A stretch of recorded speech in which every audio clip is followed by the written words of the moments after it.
Meaning Leb Acholi. Welcome back to Chaka Leb Acholi. I'm Jacqueline Kang of Court. Man segment with Kwan Leb Acholi, reading on Palwar. Palwar is the clan, one of the clans of Acholi, the Acholi tribe of present-day South Sudan. Okay, I just concluded reading about Pajok yesterday, with the last subgroup being Patanga, where I'm from. Today I will start reading on Palwar. Okay. I'm in a bit of a rush.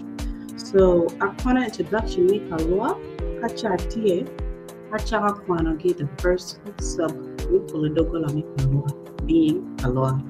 Okay?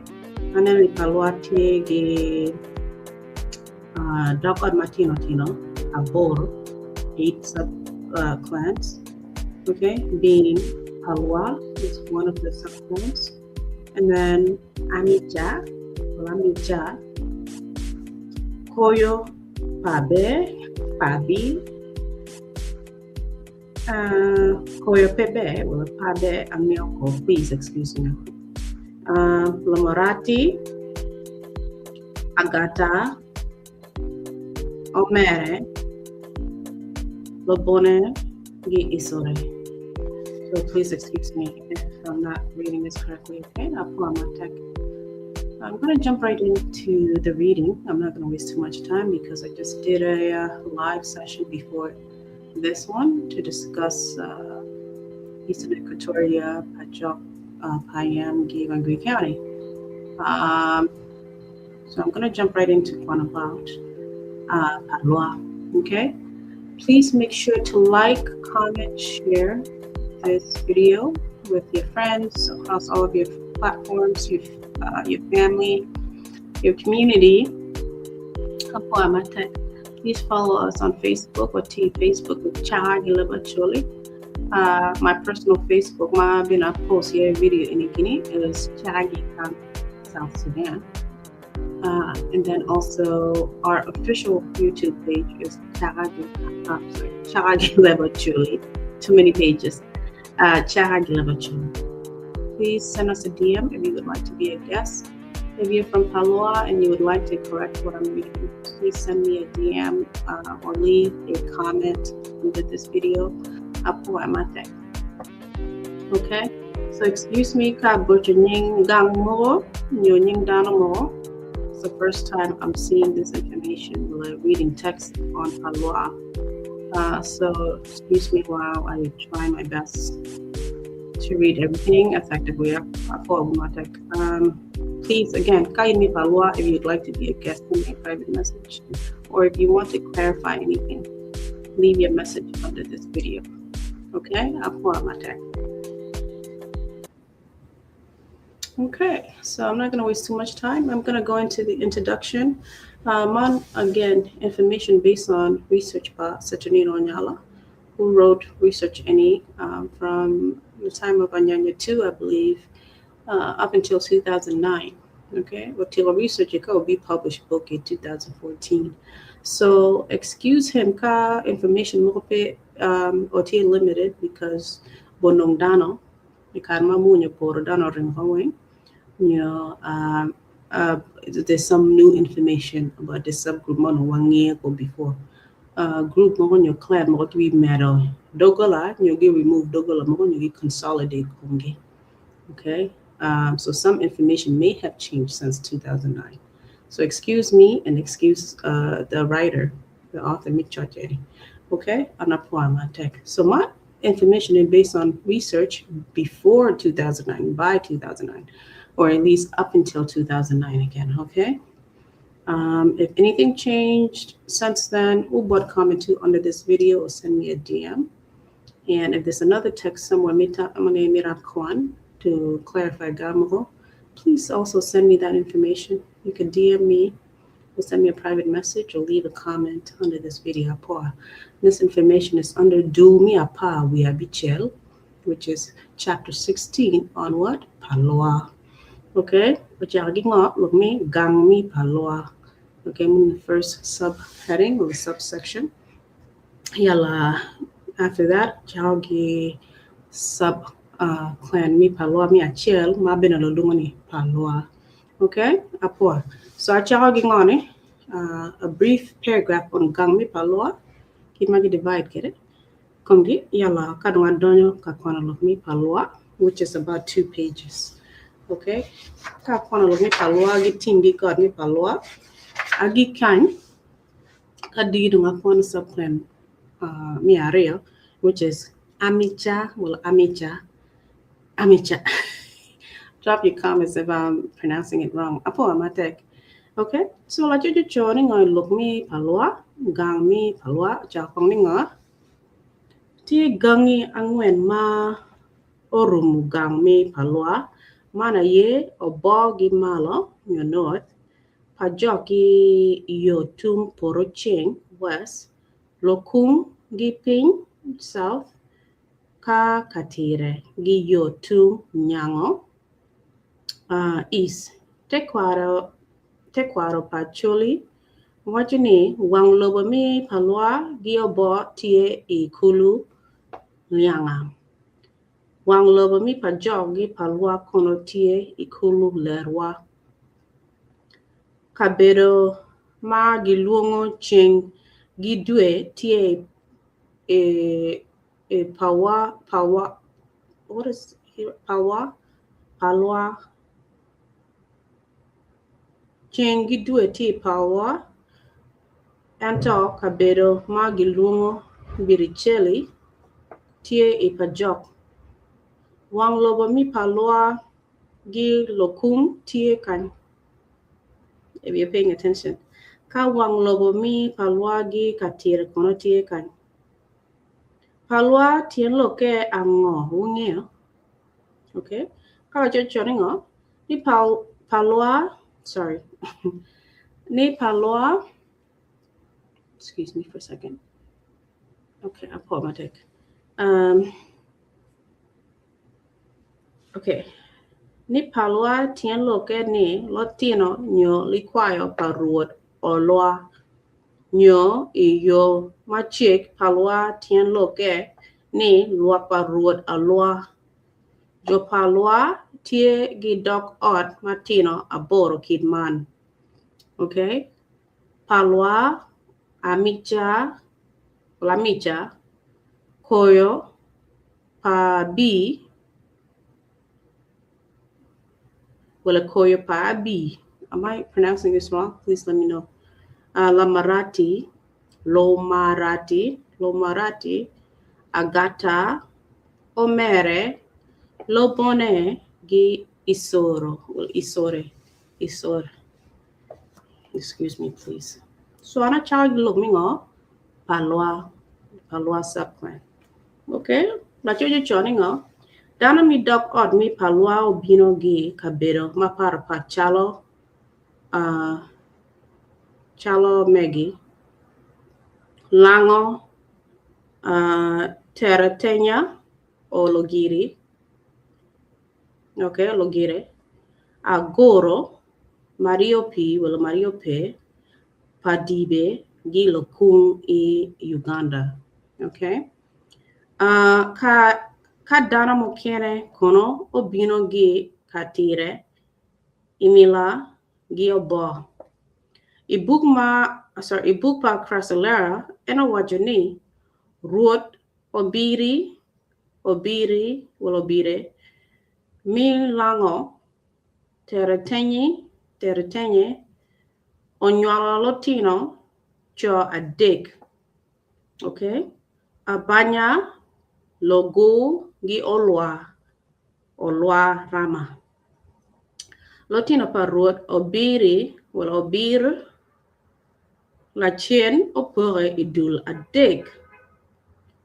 Logo odong gi luak mere lango teretenye. Abanya okwanya luak mere otero ipade ka olwa rama kono okwanya luak mere otero ipalwa Sudan, Sudan at the time. Gibot R. Oyuak, which is one of the researchers, no information, Gibot. gi bot ar o yuak gang pa jo palwa mi achiel onongotie e lokoro. Okay, drop your comments. What do you think? Gin obino gi lokoro e logir. Gikenyu gin ochiro e kikerek kalachien gin omere gi wuot gichiro kwede i got obir wel obiri matie i agoro mapiny. Okay, gikenyu jo palwa ochiro e utika matie i te got lala matie i tenkulu aringa duan wajo ni dano mi otira mokene oribe gi jo palwa. Okay, ka gino chiro kwede i kabedo Martin giluongo palwa i Sudan. Okay, this is as of 2009. Okay, kabedo na nung palwa. Okay, nying obiri obire gi otira ngene tetwal e palwa. Okay, this source is Crasalera, 1954. Tekwar mi palwa wacho ni ruoth olwa rama okwanyo lwak mere gi nglango teretenyi gino bino i agoro. Gikany dana mi agoro mokene odonyo i kin lwak pa ruoth olwa rama. Okay, ka gino mere gi wuot gino chiro i golala kama gin onongo iye jo utira. Don wacho ni gi golala dana mi otira mokene odonyo i kin lwak pa ruoth olwa ka gin omere gi wuot gin obino kwede i mari ope. Okay, lodiro mi palwa mokene wajo borani i karma ruoth olwa rama oge mari ope. Dana mi mari ope mokene bene odonyo kom lwak pa ruoth olwa rama ka gin obino kwede i padibe. Okay, what do you think? Drop your comments. Lwak pa ruoth olwa rama pe ori i padibe gikany gin obino i lokung. Gikenyu gin obino ogero i chieng gidwe chok gidok kulu atebi. Mana ye kabedo ma achiel padano mi palwa. Okay, chieng gidwe tie loga kulu atebi ma dok yo tung nyango ka jo bobi mi pajok tie loga kulu atebi ma yo tung poroching. Gipot Crasalera ruoth pa jo palwa mi achiel ye ruoth rama olwa. Ing'eto pa ruoth rama wuode oyo omako ke. Ing'eto pa ruoth oyo wuode ong'om omako ke. Ing'eto pa ruoth ong'om wuode ating omako ke. Ing'eto pa ruoth ating wuode lamwak omako ke.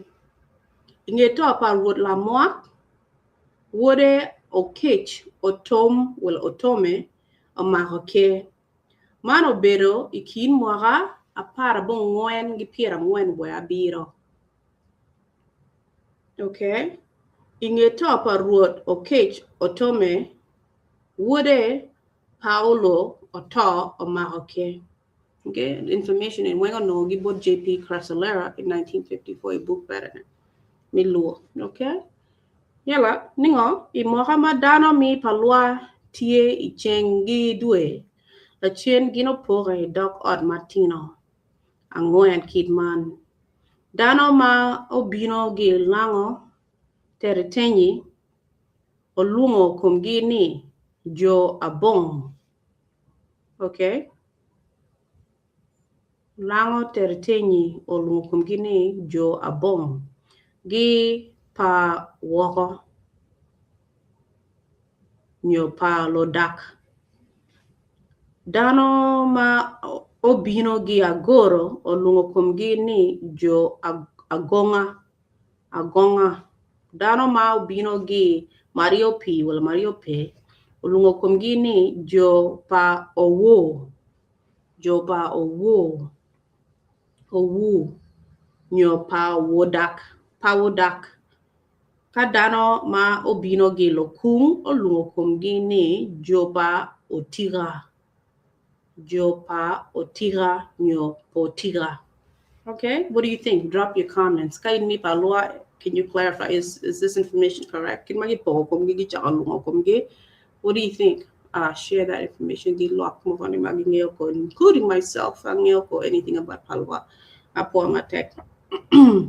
Inge due manok la dit Daudi obonyo ma oneno ni da tie kamere marach ikingi gi omero mere obero lobo padibe obino ogero ikom Palwar dok okeo pien buon Daudi abonyo mi lamogi latin lamogi onyomo latin anyaka mi abong ikare maluak paruot olwa ogon ipadibe kala chien dakaman onywala wuode Daudi abonyo okay ma Daudi abonyo dong otiko dongo tieni na chiel mine wacho borani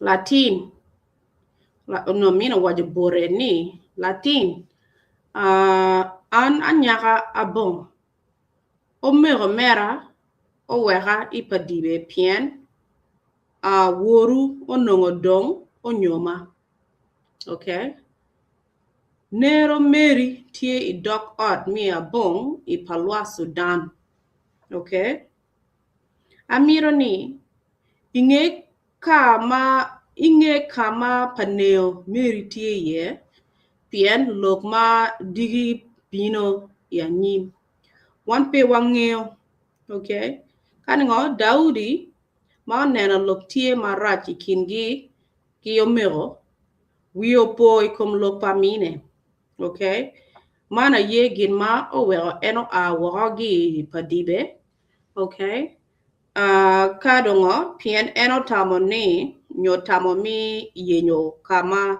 nero mere tie ye te kwaro mi Palwar wacho ni Daudi abonyo obino I Palwar la bongo dako kala chien paneo onyomo bore dako gin onywal kwere lotino kalotino man olungukum gini jo lamogi okay jo lamogi okay so lotino pa Daudi abonyo magin gi dako per gi nywalo gibi lungukum gini jo lamogi okay mana ye tien loke mana ye tien lok ma owero kai penyo latin lamogi mi Palwar moke ken ni ubino gi kwene en gamo chut ni wabino wala wabin gi padibe okay gibino gi padibe wala gimo bino gi padibe konyo mingi Palwar gilungo kom gini jo lamogi okay pien abonyo latin mi padibe gn okeo mi abong nyo Palwar okay I thought jo abong on jo bo keken jo abong eni drogitie jo Palwar or is that because gi name kom give by the meaning of what bong means being foreigner kunge waje jo abong mi abo keken ko kanyo jo abong tiro jo Palwar what do you think who take information on this who drop comments too we will clarify look man apoa mano kan dana mokene obino gite got iwala batie I katire kino bino ogero ikom jo Palwar dok bong kala chen dana man o lungo kumgini jopa lodaga. Lok lodaga Leb Acholi tien lokeni gin kwero nyo dano ma luak kwero. Let me read that again. Ningo mano kan dano mo ken obino gite god lak iwala wala alwala matie ikatire. Gino bino geri kum jopalwa do bong, okay? Dano mo ken mo bino ne. Kala chen dano man olungo kum gini jopa lo daga. Log mi lo daga ni mingo Leb Acholi gin mo kwero. Gin kwera nyo dano ma luak kwero, okay? Nen chalo jo ma bino gi katire olungo kum gi kid man pien gin onongo obedo dano ma ngo gimaro nek ali tatwal. Wow.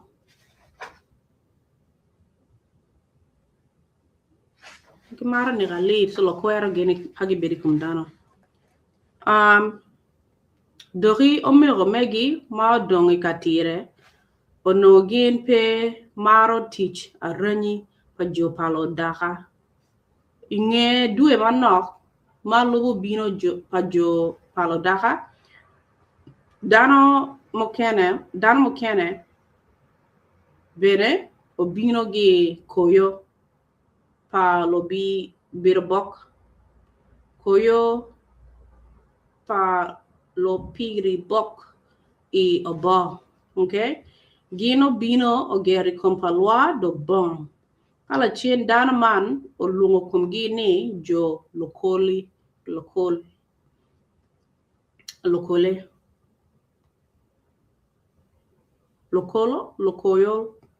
jo lokoyol wala jo lokoyole angiyoko what language that is jo lokoy wala jo lokole wandong watamani dana man olungo kum gi kid man pien gin miro ni Latino ma bino la chien miero wigi opo kama kwar gi obino giye koyo oba jolo koyo le okay jomi koyo mi oba Julius okeny kono owajo borani kare majo koyole wala koyo o a gi kachinge mi achiel gin ogony ngabara. Okay? Gikany dano mokene okwero wuot wako nyim gin odonyo nyabara. Chi dano ma onongo tie gi ching wala chwiny mi wora nyim gino mere gi wuot gibino I ching gidwe I Palwar. Okay? Man bene nyuru bodwa pingo tin lok mi wuot tie matek ikin jo pakole gi dano mi lok mi wat tie matek ikum jo koyole gi dano mi ngabara mi oba. Okay?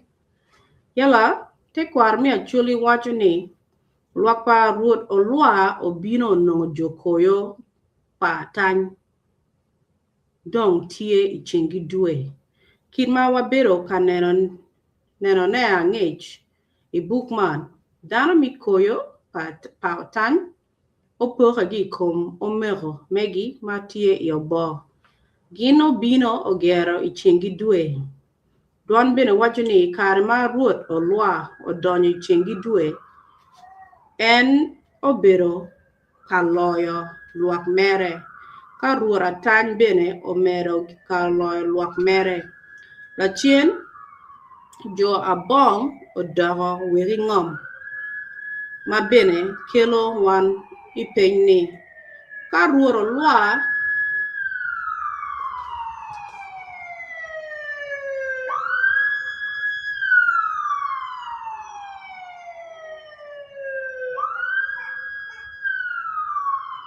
kelo mani penny. Karworo lua nongo joko yo dong tie itiman. Lokango ma owe tin jo abong o dago wikingom.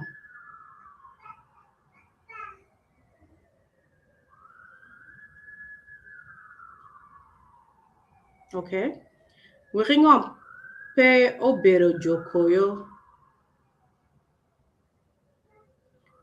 Pen man wabigamo la chin. Mokwongo kong. Wanen kidma dano mi dok ot mokene o donyo kwere I Palwar. So wikingom me ngagi magi donyo kine. I Palwar, I Pajok. Amina Pajok, I Palwar. Wikingom me ngagi. Jokoyo or Joabong. Okay. Maruot o lua poripeo otero mahama pol ikin jokoyo. Dano mi dok ot mi amicha koyo pabi lomarati agata omere. Lobone gi isoro bene o chako donyo ingom mi Palwar.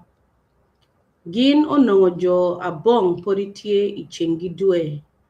Dok ora chel oworo gi la tela mere. Gin bene onongo tie gi bulke wagi tonke. La chien dano man omia bulke watonke megi waha bot rot olwa. Kirma wabinero pinkan. Dwan wachini dano ma obino la chien. Kin duchu odonyo ingo Palwar. Idwe maparapat. Okay? Andong pe atwero choyo mohagi dwe madano man odonyo kwere I Palwar. What do you think? Kain mi Palwar, who do you think odonyo kong? First I Palwar kuja. Ngagi ma deal with hingom. Okay? Leave me a comment. Let me know. Okay? So la chujo wani ngo eni ngeo ko Muhammad gi dwe man magi chaka donyo di Palwar ngagi ma deal ko ngom gi wor gi no ko gi pori e got kuja e chengi dwe bene e bora kuja so ni ngodong pien lok pere ma o choy pin ma nyuru kid ma dano man odonyo kwere ento wangiyo ni dano mana ye ma okelo dok ot aboro ma tin wanongo e Palwar kid ma waneno malo kan. Okay, so gina boro wengi donye Palwar. Man manong wiri ngom ngagi magi bino do bong. Cause kadi mo bino do bong gi oboni pori gi no junti chingi dueni. They were not sure ngagi ma deal wiri ngom. What do you think? Drop your comments. Paningo ruot olwa ota ma no luak mi Palwar pori ti chingi due no pot bogi don. Okay, di Palwar. So ruot ata ha. Karong ningo inge tapa ruoro lwa wore lo tom wala lo tome o maroke. Ruot lo tom wala ruot lo tome ma o maroke eno tamoni penen be to twal kadano matie kwa e kabera chiel gin bero ite loch pa ruot ma parapat. Tie nina chiel ruot lo tom wala lo tome olungo kachare palo diro kara ka wajo borgini bejo poa aneno gi chwiny madit mada ka wan podi watie kabedo ite loch parodi maparapat makun wan duchu wakwo kachiel unka umiro ni wek wabed dano matek miro wan duchu waribe ite loch parod achiel. Dok wabed gi Kwan, wabed gi Duan achiel. Wundong wutwero neno kikin rodi matie katelo dano. Rod mene Matwer ribo dano mi Palwar. Okay? Wek en bene o bed road mewa pien digi kalok moon obino wa mir wachung kachel. Okay? This is a speech from Guinea. Road nga Lotome, I believe. Okay? Road Lotome ni gimiri beri down a jail. Okay? Gimiri beri down a jail just in case monya bino mirigi consolidate konge. Okay? Karong nga lo diro kaka duchu o chwa tama be ma ruo Lotome okelo. Gindong chut o yero road Lotome o bed road mi Palwar. Lotome he was selected to be the chief by Johnny Wang. Julius Okenya wajaborani inye yero road Lotome Rudy Mokene ma nongotie gi bulke wa gitonke ginduchu mbia bulke wa gitonke megi boat road manyen. Okay? Mana yegin ma wero jo abong adoro wiri pajo. Okay? Rolo Tome utela luak mi Palwar gi muolo. Okay? Ka waneno ilok mi te kwaro Acholi wanone jo Palwar o bero down achiel keken ikin luak mi Acholi. Mape o luenyo gi wi gam mokene ilobo Acholi. Gino lueny bo ilueny. Okay? Pien gin o bero dano ma omaro ribe gi kuch. Okay? Karibel Kidman wanongo ni dok od mi amicha keken ma luenyo gi jo koyo lokimini koyo patany mi obo. Okay? Lodiro Acholi o wajo ni jo amicha olwenyo ikom jo koyo patany pien lotina wobe mi koyo patany o niglatina nyaka mi amicha achiel. Okay? Ikare ma entie kabino gi katire chiro I Palwar jo amicha dong o cholo kuo palatina nyaka man. So gi luenyo. Over nek mon niglatina nyaka. Okay? Okay, so jo koyo ginero jami chachel jonungi cholo ko na gi chirkaloni kom jo koyo. Okay, karong ningo te kwar mi Palwar wajuni katie lok mi pire. I'm sorry. Te kwar mi Acholi wajuni katie lok ma pire tek mi achwala waho bodlwa. Dano pe koro bila nyogin dong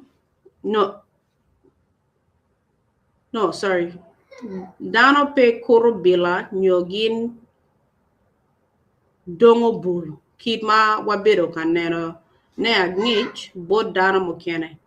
Ento gin goyo telemete. Gigo telemete. Gibod jopa jok giobo telemete dano goyo nongo te team orumu dano idwa. Sorry, dano goyo nongo le team orumu dano idwa. Nyo dano oruenye team. Ento tien mapo dano mi Acholi goyo telmete ka lamon bino katoro gang. Lomoni. I don't know what this word is. I always struggle with this word. Okay? Telmete ka okop chogia wobe duju kwanye tong gi kwot gin oringo oyoroyon kama duru telmete kokie. Okay? Jo Palwar bene ka winyo telmete gin yang chut log matie maraj dok cho gia wobe bene ringo kama telmete kokie. Okay, this is how they handle ga. Gi kurus cheriba nyobila ko, gi dongo bene burko. Gi go telmete, whatever that is. Okay. Now regarding Team Gi Jock, I'm sorry, Team Gi got me Palwar. Okay, it's about 2 paragraphs. Then I get kind. Okay, it's a little bit long. Jo Palwar gi team ario ke ken mana ye team akwero gi team iliwa. Okay, ento gin tie gi got angwen mana ye got ologo ma tie team akwero got Luala, God Luala, well Iwala, God Achien, gi God Loboki. Okay? Ikum God angwen pa jo palwa dana woro God ario keken pien God man kaluak openyo gi gin mo en tuero mio. God ario mana ye God ologu gi God Loboke. Lakut chiri ba mi tim palwa ruru God man tiena chiel imwaka chiel. Log mi ruru God man nakajui gitimo i oro. Ikin dwe mi apa wia chiel gidwe mi apa wia rio. Mun karma gitimo. Dwa iloba chuli nakajui gidwaro idwe mi a chiel nyo kwere dwe mi a dek. Okay? La did yubu God a rio man inyim dwa pilok a dek ma piritek. Mi achiel wek ra pe ongol cho, mi ario wek okel yot kom bo dano, ka mi adek wek winyo pe ocham bel idwe mi pur. Okay? Excuse me. Don what you need, inena malo diro tie karodo Godman, chik okwero ni. Mon miero peo ting kiri. Okay? Miario, chik bene kwero ni inina man dano miero worata. Inina man bene lo diro kira wobe iyo duchu madonya igang palwa. Wegino nen ni dano duchu tie ka guako chik. Lo diro gang, wala lo diro dong. Omio tuero mi maho ngad mo ke kien matie katur chik bora wobe megi. Dano ma omaho chulo fine nyo put ma wele tuero bedo diel gueno nyo rubia o chente. Okay?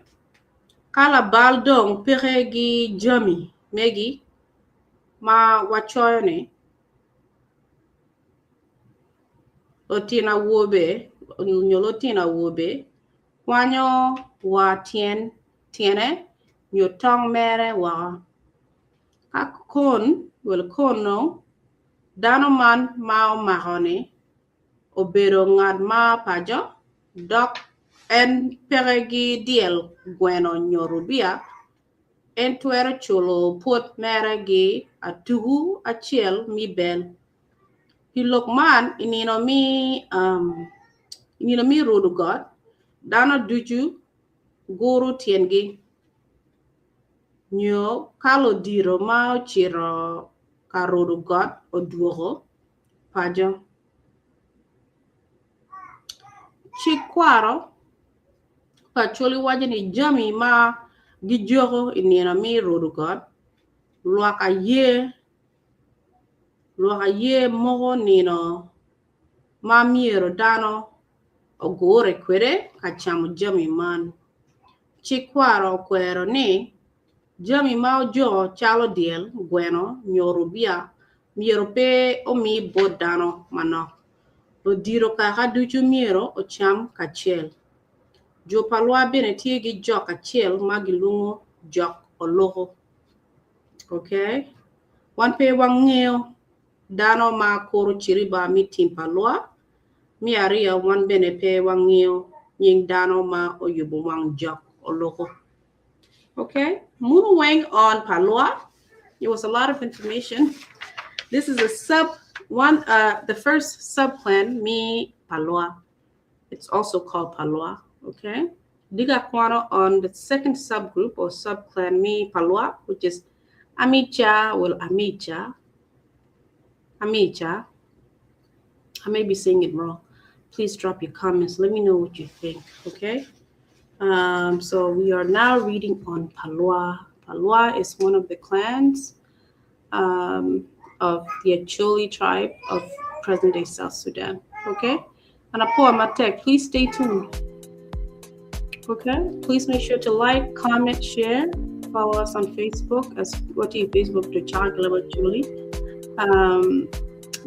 Bene on YouTube is Chaka Leb Acholi. Please engage with the platform. Drop your comments. Let us know what you think. If you have any information, please share with us. Apo Amatek. Okay.